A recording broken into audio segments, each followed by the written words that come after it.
This is the Daily Tech News for Monday, March 10th, 2025. We tell you what you need to know, follow up on the context of those stories, and try to help each other understand. Today, Dr. Niki updates us on the changes in the U.S. federal funding for the sciences, and we have some feedback from you. I'm Tom Merritt. And I'm Robb Dunewood. Let's start with what you need to know with the big story. At WWDC last summer, Apple touted a smarter Siri. It was going to be able to access your personal info, to learn about you safely, see what's on your screen, and take actions in the apps for you. All of this would be happening on your device, but it would make it so easy to just talk to Apple Intelligence and make stuff happen. And last week, we mentioned that Apple said, yeah, those features are taking a little longer to arrive and will be here, quote, in the coming year, which has set off a debate across the internet about what in the coming year means. Does it mean by the end of 2025? Does it mean between now and sometime a year later in 2026? They haven't said. There are, however, three main theories out there for why this delay is even being acknowledged. Bloomberg's Mark Gurman has said in the past that the company is taking extra time to squash bugs. That makes sense. A few others say they believe it's taking time to integrate the new Siri with the old Siri, which in my mind is kind of another longer way of saying to squash bugs. And in what you might also consider an extension of to squash bugs, developer Simon Willison suggests that Apple is trying to keep Siri secure against prompt injection attacks. And that is complicated. A prompt injection attack is when a malicious actor fools a large language model into replacing its safeguards with new instructions favorable to the attacker. With Apple Intelligence able to access personal information and do things inside your apps, and with Apple saying, don't worry, this is all on device, it's super secure, it's important to make sure that that can't be hijacked by a malicious actor and then become not secure. Also, there is no widely accepted defense against prompt injection attacks yet. So Apple would have to invent one, which could take some time. Gurman now says a true modernized conversational version of Siri might not arrive until iOS 20, and he puts in at best. iOS 20 is expected to be announced in 2026. So, not really a whole lot of news there other than we have some more theories about why, and Gurman saying, yeah, it's definitely not coming soon. In other Apple news, the reviews of the new M3-powered iPad Air are out, and they all agree with what I said last week. It's a nice spec upgrade. If you're in the market for a new tablet, you might want to grab one of those. Also, most reviewers wish they had upgraded the screen. They didn't. It's the same screen technology, LCD screen. I saw this on the top of Tech Meme, on the top of Google News, on top of several subreddits. Rob, why are reviews for a minor spec bump on a tablet, not even a more widely used device, dominating the news today? Any Apple news is kind of like, I'm watching NBA right now. It's kind of like the Lakers or the Golden State Warriors. Any news is what Earth kind of wants to hear. So it's just going to be over-reported. And these are nice spec upgrades. So if people who are in the market for getting a new iPad, folks are saying this is not a bad one to get to. The screen probably could have used a bump, but it is something that people are interested in. And therefore, everyone who had one of these things under embargo talked about it all at the same time.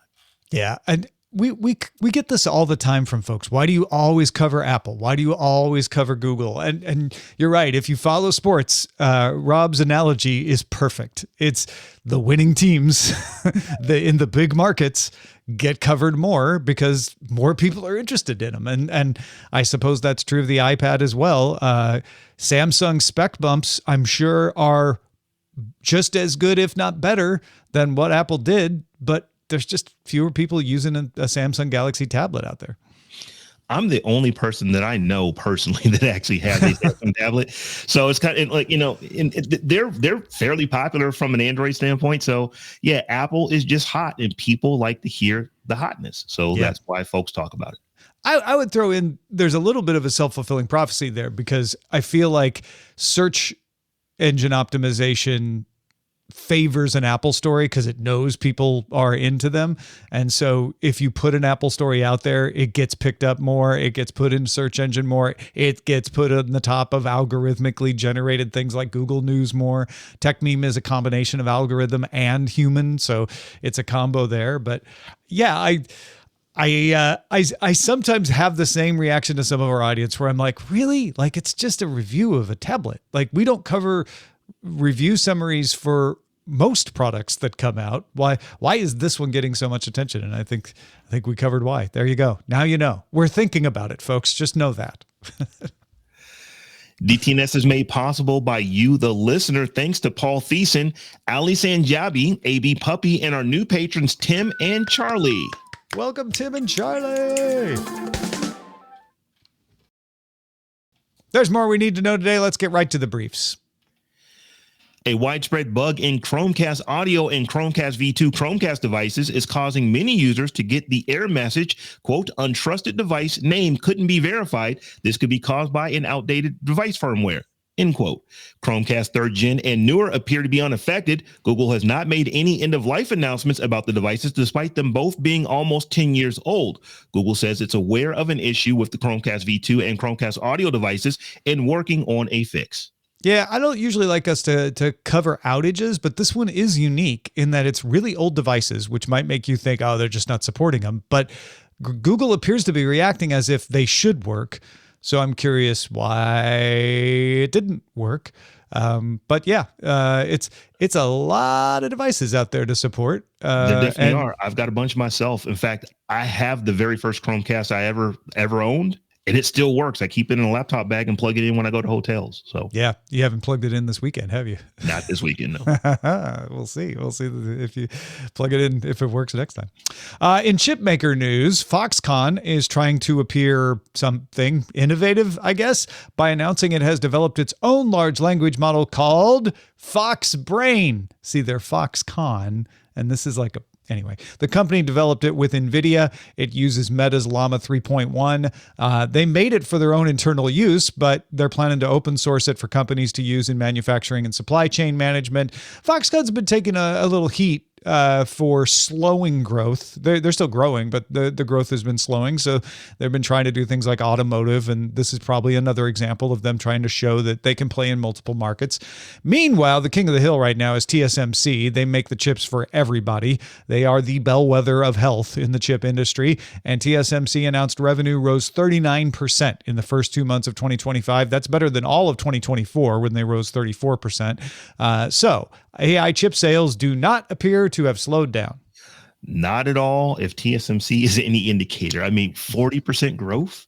Yeah, that is significant. And they make the chips, and they're already like at the top of the heap. So the fact that they can increase that much is pretty impressive.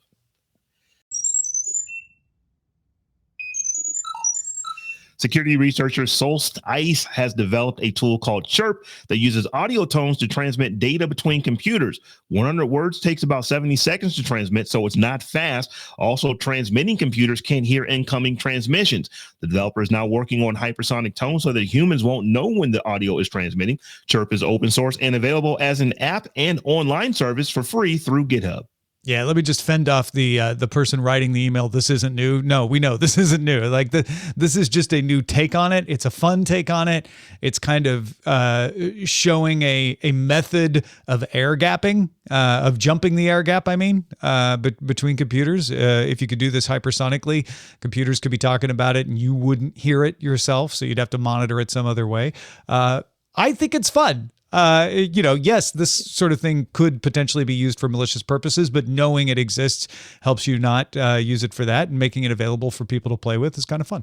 It reminds me of those spy movies where they point the laser at the window and they pick up the vibration and can hear what's actually happening in the room. And it's like, yeah, the computer's just doing that. So it is kind of cool tech. Really, really slow, but kind of cool nonetheless. Shanghai's Agibot has launched a software model that can help humanoid robots understand and perform real-world tasks. Genie Operator 1, or Go 1, can understand natural language, uses computer vision to understand human actions, and can learn from video and generalize from a small amount of training data. So the big advance here is you put this in a robot and then it can learn really fast to do something. Right now, humanoid robots kind of have to be pre-programmed for everything. A robot using Go 1 has been demonstrated making toast, making coffee, handing out badges at a receptionist's desk. So you kind of get where they're coming and what they think the use of this robot might be. Agibot began manufacturing its robots last year, so it's already making the carriage for this. This is just the software that would upgrade what it can do. There are other folks doing this as well. California's Figure AI, Shenzhen's UB Tech Robotics. They are also making and in some cases deploying humanoid robots. This is a cool story until I think about all the movies, probably about 75% of the movies that have robots and AI, but they're just not good to us. But this is pretty cool what they're doing. Yeah, this is still far from the robots turning on us. But you teaching them to make you coffee, just make sure to say thanks. That's all I'm going to just, it can't hurt. Just say thanks. As some suspected, you will need to log in with a Microsoft account to play Forza Horizon 5 on the PS5 when it arrives on April 29th, according to a fact on the game's official website. This is the same as Steam version, but PS5 players also need a PlayStation Plus subscription to access multiplayer. Yeah, you don't even get to save games into your Xbox account with this. You are simply telling Microsoft who you are when you sign up for this, and they're collecting data on you. So I get why this is going to ruffle some feathers. We kind of knew this was coming, though. I mean, they've been telegraphing this for a while. Google forced an update for the 2020 Pixel 4a recently that reduced its battery life significantly and caused the company to offer battery replacements and store credit toward new phones. In fact, we talked to Dr. Niki, who had a Pixel 4a, about the process that she went through. It appears that the reason that they forced this update was to reduce fire risk. That makes all of this make a lot more sense to me. The Australian Competition and Consumer Commission's product safety arm issued a recall for the Pixel 4a late last week. The recall was issued not to make you turn the phone back in, but to get users to do the firmware update to, quote, mitigate the risk of overheating, because an overheating battery could pose a risk of fire and or burns to a user.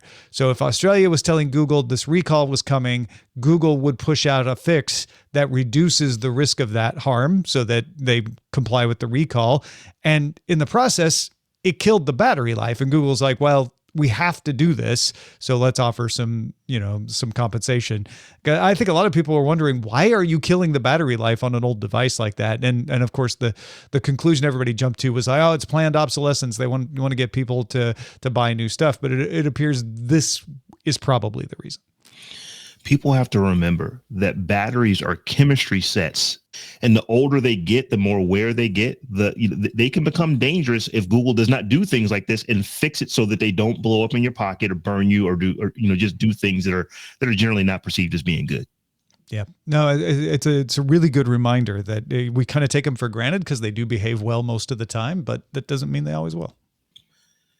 At Paris Fashion Week, Meta announced the new Ray-Ban Meta Coperni glasses. They use the typical Ray-Ban style frame, but in a transparent black with Coperni brand and gray mirror lenses. Coperni often uses tech in his fashion. It makes a handbag that looks like the iOS handbag emoji. For this announcement, it held a 200-person LAN party and had models record from the runway while wearing the new glasses.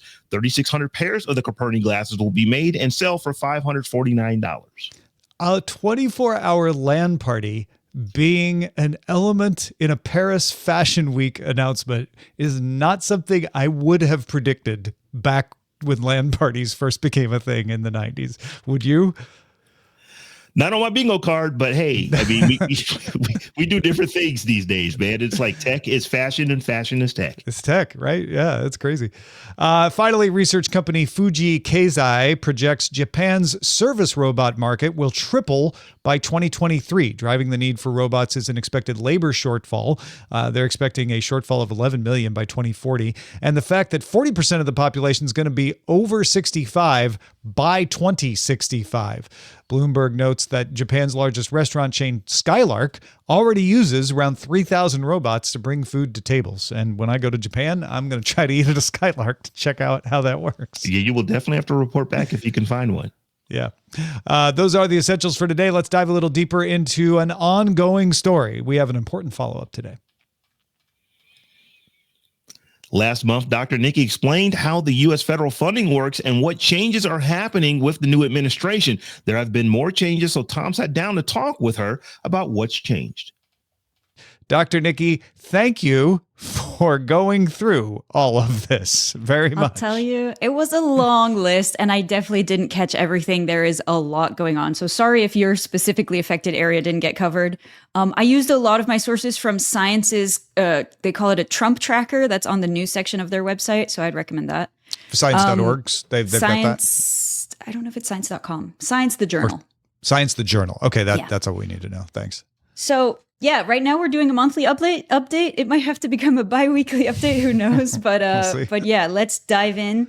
You've probably heard about a lot of the federal firings that have been going on. So NIH, NSF, CDC, NOAA, and a lot more. And I have some reports from early February and February. It's kind of mixed together. But on February 14th, about 1/10 of the employees at CDC, the Center for Disease Control, were fired. That's about 1,300 people. Over 1,000 of NIH, the National Institutes of Health, employees were also let go. About 170 employees at NSF, the National Science Foundation, were fired. But as of yesterday, or as of March 5th, about half of them are being rehired. Between 600 to 900 NOAA employees were terminated at the end of February. Don't have the full numbers on that yet because it's still ongoing. Overall, the approximation is that about 6,000 federal workers have been terminated from NSF, NIH, CDC, FDA, and other health and human services. So. Okay. And it's possible we might see more of them get rehired, but at this point, just the one bit that we've heard of. Got it. Yeah, so just NSF, I think, for now, although people are saying potentially with NOAA, they're getting rehired. I don't really know what the idea is there. Maybe just let's eliminate everything and then rehire back. It's a bit of a startup mentality when you're going in in tech. The companies do this in technology all the time, where they just clean out and then they decide, okay, we need these people, let's hire them back. Often they have to hire them back at more wages. So, except this isn't a startup, Tom. This is the people who are critical to running our government. Yep. So as said the former NIH director to Science Insider, these people are critical to our programs. I wanted to try and kind of quantify the impact, but this is almost impossible. 6,000 federal workers is really hard to quantify, but I gave you some examples that kind of jumped out at me and that Science reported on. So one example is researchers who are working on the bird flu. Maybe you heard about it. It's highly pathogenic. It's not being very highly covered right now because it's usually covered by the CDC, and a lot of people working on it got fired. And the CDC has kind of stopped reporting on updates on that on their website as of right now. And that's related to the price of eggs. Yeah, if you want to put if you're it wondering in your about eggs, it's because a lot of birds are either being culled or dying from bird flu. And I'm just going to keep going. I can't even report on how much that's a problem because there's so many more things going on. Yeah, sure. So this is at the National Bio and Agrosecurity Facility, by the way. The CDC also had to cancel the annual meeting where vaccine researchers discuss vaccine dissemination. So that goes from things of which strains are the flu are we going to vaccinate you against this year to should we put out vaccines on meningitis and chikungunya or sleeping disease. Another huge deal. And I'm just going to keep moving on. Another example, and this one is like a smaller, cute one, but also makes me sad. NSF hires about 40 scientists every year to monitor the population of the endangered northern spotted owl. This can no longer continue as of right now unless they rehire these people.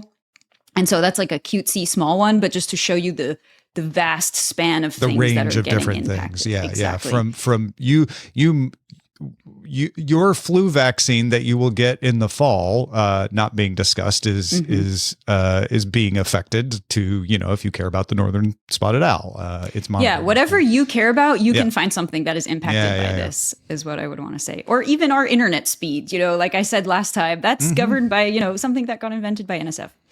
But wait, there's more. Okay. So you've heard potentially about the foreign aid freeze. That's about $2 billion. So the U.S. Spends money on what we call foreign aid, but it's U.S.-based research that's happening abroad. One example here is work on global famine relief and malnutrition that's being done at experimental research stations in Africa. So they have, let's say, different crop fields where they're trying different types of seeds that are resistant to drought. And that got shut down. Yeah. And a lot of people, when they think now. of foreign aid, they think of poverty relief or hunger relief, which it does. But some of it is basic science to further the cause of hunger relief and things like that. And guess what? We have poverty and hunger too. So we need that research as well. Absolutely. Yeah. Okay. This one gets a little bit more complicated I'm going to talk about grants. And it builds on what we discussed last month about how does federal funding work. So I encourage you to go back to that. And we're going to clip these out and make them a series somehow on social media somewhere, if that helps. So yeah, follow the Niki's accounts and DTNS accounts. We'll have them there somewhere. So first of all these firings obviously make it complicated to handle grants. It's a lot of paperwork. I have personally contributed to a ton of that paperwork. So you need people to handle that. But we also have things that are a little bit more complex. So you probably don't know about the Federal Register. For NIH, this is the place where you tell the government, I want to look at new grants and discuss them on this date. This Federal Register got frozen at the beginning of this year, so nobody was allowed to schedule times to meet and review new grants. So up till about the end of February, there were no new dates scheduled. And now recently, about 50 out of 120 that should be happening are taking place as far as we can tell, but it's really word to mouth because it's like we hear about it from colleagues who have attended these meetings, but it's not necessarily being quite reported on. What does that mean? Every year, many grants are submitted to NIH and NSF, billions of dollars worth of grants. And that can go from, how do shrimp reproduce to how do we fund a study or how do we fund a cancer trial? It's a very broad, vast array of things. Usually we fund, depending on NSF and NIH, $500 million to $1 billion of grants a year traditionally. This year, at least for NIH right now from the numbers, again, this is data that's usually publicly available. Some of those websites are down right now, but from what we could pull last week, about 200 million has been given right now out of the 500 million that was given in 2021, for example. And a lot of these are just renewals of awards that got funded last year, and they renew for 5 years, depending on the grant. Yeah, so it's slowing down. Even if a grant is not going to be canceled, it's slowing down the awarding of it. It's a combination of it's slowing down. Some of them are not even being addressed at all and being ignored. And I'm going to talk about that. And then even those, and some of this is rumor, some of this is true, but even those that are being funded, I think this morning on March 6th, it were discussed pulling the money back. So this is congressionally at least not allowed as far as we know. Even the freeze is congressionally needs to be approved. But money that has already been funded is now being potentially taken back, although this was kind of like a tweet statement and not an official statement. So we don't know for sure. Okay. Right, as usual. So when I'm giving the example of things that are maybe being held back or not being discussed or funded at all, a lot of these are things like trainee grants, because those grants tend to rely on vocabulary like diversity mechanisms. We want to try and encourage young, early career diverse scientists to join the field. And so there are grants specifically for that. And those kind of disappeared. I've suffered from this personally. I have students in my class who applied to this and then went to check on the status, and the website for that grant that they maybe would have got to get a postdoc or to do grad studies doesn't exist anymore. Okay. So they're so a lot of stuck. like just lack of information in addition to changes. Yeah, I mean, I'm trying to distill this down to what we have, but what we don't have could fill 10 DTNS episodes. Certainly. A lot of some of this, what I'm getting covered is by scientists who are just on Blue Sky reporting on data that's provided by the NSF. So I want to call out David Miller or Dr. Miller, who's done a great job covering this. And if you wanted to follow that, I would go there. Oh, and I did have one more point that I forgot to bring up. We talked last time about indirect costs and how putting a block on that would affect grants. As of March 6th, a judge blocked the indirect cost cut which would be about $4 billion annually. We'll see where that progresses. And Okay, I want to know. So stopping the government from cutting that cost. Correct. Thank you can't- for okay, clarifying. gotcha. Yeah. No So, problem. for example, if you had indirects of 50, the government wanted to bring it 50%. Government wanted to bring it down to 15%. As of right now, that seems to be blocked by a federal judge. Okay. I will note that all of these things that I've said so far has caused some universities to pause graduate admissions, mostly in biomedical science. That's because a lot of these rely on federal funding. So if those universities aren't getting federal funding, they can't bring in new students. For sure, we know about Vanderbilt, University of Pennsylvania. Others are slowing down, like U Missouri. Others have hiring freeze, like Cornell, and many, many more that are having variations of this. So if you were planning on going to med school or grad school, that's affecting you. So I mentioned there's some words that are causing grants to get pulled, and this is our final bullet point for today. Have you heard about this, Tom? Yeah, well, from you, first of all, and then I've started to see murmurings out there. And it's, again, hard to tell, like, what's a rumor that people are throwing around, what's like confusion, and what's actually happening. So I'm glad you're able to tell me the difference between those. Yeah. So this is something that's been building up over a few months. So I'm going to try and walk you through it. Okay. In October of 2024, Senator Ted Cruz issued a Senate report about, I think, the Commission of DEI and words that he and his team linked to things that were, quote unquote, like wasteful DEI initiatives in science. There's about 1,000 words. And again, this was in October 2024. Recently, I want to say last month, he also put out a statement, and I want to read this just so that you know that this is a Senate document. And here's the words that they use: 3,400 grants totaling more than $2.05 billion in federal funding awarded by the National Science Foundation during the Biden-Harris administration were targeted. This funding was diverted towards questionable projects that promoted diversity, equity, and inclusion, or advanced neo-Marxist class warfare propaganda. They are claiming. So what they're saying is we are going to look for words that indicate that federal funding was going towards that type of program. Correct. So they based this on that big list of words from October, which is over 1,000. Okay. Again, 3,400 grants, including one of mine. So I found out about this because I'm on the list with some of my colleagues. I'm not affected because my grant money was already spent at that point. The word that I used was underrepresented researchers. That got me flagged. But I put together a shorter list of about 100 words that Dr. Saxby tweeted out and kind of found, based on the grants that were in there, that these seemed to be the words that were getting things pulled.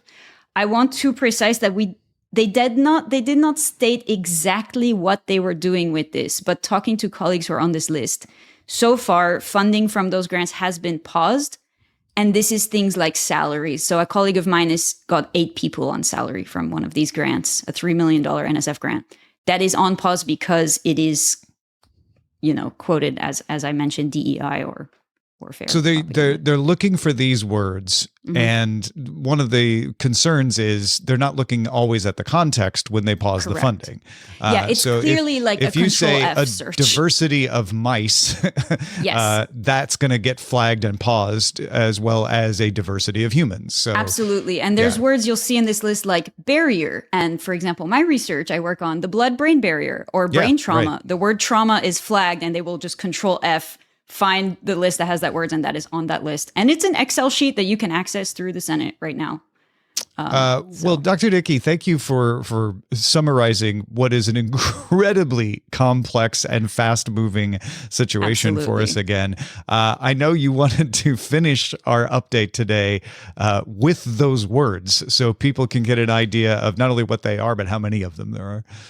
Yeah, I've got about 100 here that I kind of narrowed down because some of them are like pluralized, but I'm going to try my best to read them quickly and you guys can speed it up and just giving you an idea of what's going on. All right, go for it. Okay, let's go. activism, activist, advocacy, advocate, barrier, biased, BIPOC, Black and Latinx, community diversity, community equity, cultural differences, cultural heritage, culturally responsive, disability, discrimination, discriminatory, diverse backgrounds, diverse communities, diverse group, diversify, diversity and inclusion, diversity, equity, equal opportunity, equality, equitable, equity, ethnicity, excluded, female, fostering inclusivity, gender diversity, hate speech, excluded, Hispanic minority, historically, implicit bias, inclusion, inclusiveness, increased diversity, indigenous community, inequality, inequitable, inequities, institutional, LGBT, marginalized, minority, multicultural, polarization, political prejudice, privileges, promoting diversity, race and ethnicity, racial diversity, racial inequality, racial justice, radically, victim, and women.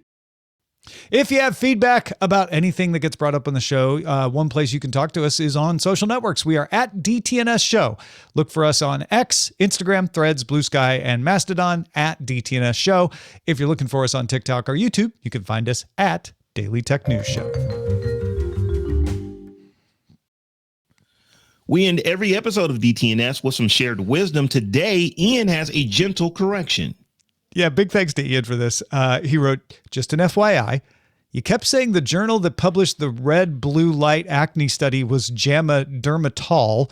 That's just the abbreviation used to cite the article. It is JAMA Dermatology. I'm sorry that I'm sending you a well, actually, but with the new format, I heard you say it several times yesterday, and it just stuck out to me. Keep up the great work. Longtime listener, multiple time pain in the neck commenter, Ian. You are not a pain in the neck at all, Ian. Thank you for pointing this out. I went back and looked at the journal article that we linked to, and it says dermatology all over it, but I was just looking at that one place where they called it JAMA Dermatol. And of course, now that I think about it, I'm like, well, yeah, why would it be dermatol and not dermatology? So thank you, Ian, for phrasing it very kindly as well. Appreciate that. Big thanks to Dr. Niki and Ian for contributing to today's show. Thank you for being along for the Daily Tech News Show. It is made possible by our patrons at patreon.com/DTNS. Don't forget DTNS Live. That's where you heard me say JAMA Dermatol multiple times. You can watch us live on YouTube and Twitch. You can find out more about that at dailytechnewsshow.com. Talk to you all tomorrow.